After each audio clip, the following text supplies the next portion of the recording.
Bonjour à tous et bienvenue dans ce nouvel épisode de Marocoscope. Aujourd'hui, nous abordons un sujet sensible qui a suscité des manifestations, des débats et des inquiétudes. La réforme des études de médecine au Maroc. Avec des milliers d'étudiants dans la rue, comme on a vu hier soir à Rabat. Oui, j'en ai vu aussi en passant. Comment l'État peut-il naviguer cette crise tout en répondant aux besoins du secteur médical ?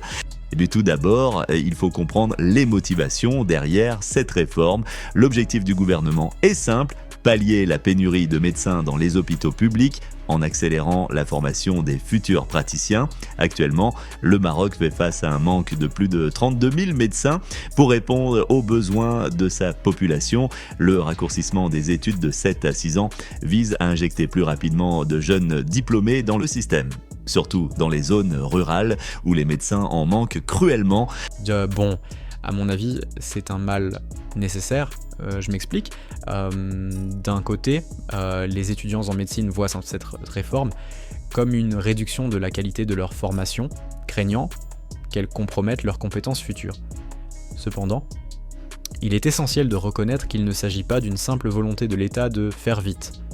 En réalité, de nombreux pays, dont certains en Europe, ont des cursus médicaux plus courts, tout en maintenant un haut niveau de formation, grâce à des stages intensifs et à une immersion précoce dans la pratique hospitalière. Oui, c'est vrai. Le Maroc pourrait s'inspirer de modèles comme ceux de l'Allemagne ou des Pays-Bas, où les études médicales sont bien encadrées malgré des durées plus courtes. Pour calmer les inquiétudes, l'État pourrait renforcer la formation pratique en milieu hospitalier pendant les 6 années et créer des stages rémunérés obligatoires, Oui. Ce qui non seulement améliorerait la formation, mais inciterait aussi les étudiants à rester au Maroc. Oui, Nassim, je suis tout à fait d'accord. Il est aussi important de reconnaître que l'une des raisons principales derrière cette réforme est de contrer la fuite des cerveaux. Chaque année, au moins 30 à 40% des jeunes diplômés marocains partent de travailler à l'étranger, attirés par de meilleures opportunités. En 2022, la France comptait près de 7000 médecins marocains dans ses rangs.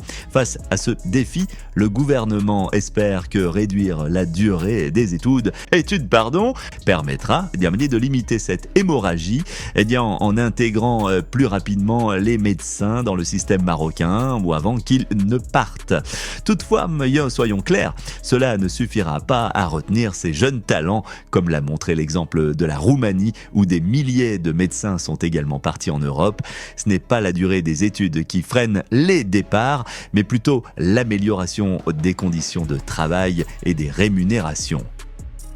Bon, soyons réalistes, pour calmer la situation, le gouvernement marocain doit faire preuve de pragmatisme. Oui, la réforme est nécessaire, mais elle doit être accompagnée de mesures concrètes qui répondent aux préoccupations des étudiants. Nassim, qu'est-ce que tu proposes ? Le dialogue. Rien d'autre. Il faut dialoguer avec ces étudiants. La communication est très importante via les associations professionnelles, en organisant de tables rondes régulières, permettrait d'intégrer leurs propositions et d'éviter les répressions et les images qui font que aggraver la situation et salir l'image de notre Maroc à l'extérieur. Oui, effectivement, en s'appuyant sur ça, l'État doit réagir en apaisant les inquiétudes légitimes des étudiants. Car au final, ce n'est pas la réforme qui est le problème, mais son accompagnement. Et pour conclure... S'il te plaît, Karim, un dernier message pour les étudiants. Oui, vas-y, bien sûr. Le Maroc avance à travers des réformes profondes, et même si les conflits actuels peuvent ne te sembler éprouvants, ils sont essentiels. Ces désaccords sont constructifs, car ils permettent de remettre en question tout un système pour mieux le reconstruire. Il est primordial de passer par ces épreuves pour progresser.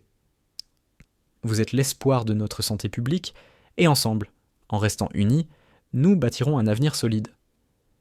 Ces défis d'aujourd'hui préparent le succès de demain. Nous sommes Marocains, et notre engagement pour notre pays est notre plus grande force. Merci Nassim pour ce joli mot et merci à vous tous d'avoir écouté cet épisode. À demain pour un nouveau sujet d'actualité. Abonnez-vous et activez la cloche. Ciao ciao les amis!